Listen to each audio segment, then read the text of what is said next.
Hello viewers, আসসালামু আলাইকুম। কী অবস্থা সবার? আমার মতো রাত 12টায় কার কার খিদে পায় বলেন তো? আমি যখনই ঘুমাতে যাই তখনই আমার খিদে পায়। আর তখন আমি ইনস্ট্যান্ট এই নুডলস তৈরি করে খাই, কারণ খিদে নিয়ে আমি একদমই ঘুমাতে পারি না। আমি এই নুডলসগুলো অনেকগুলো একসাথে কিনে বাসায় রেখে দেই। আর যখনই রাতে আমার খিদে পায় তখন আমি মাত্র 10 থেকে 15 মিনিট সময় নিয়ে এই নুডলসটা তৈরি করে খেয়ে ফেলি। আর এই নুডলসের মধ্যে 3টি প্যাকেট দেওয়া ছিল, একটি মশলার প্যাকেট আর একটি সস, আর বাকি যে প্যাকেটটি দেখতে পাচ্ছেন এটি হচ্ছে ড্রাই ভেজিটেবলস।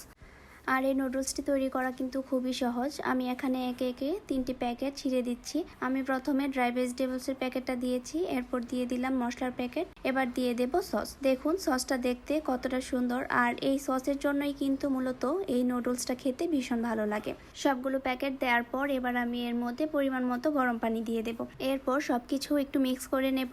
সবকিছু মিক্স করা হয়ে গেলে আমি এটাকে 10 মিনিটের জন্য ঢেকে রেখে দেব।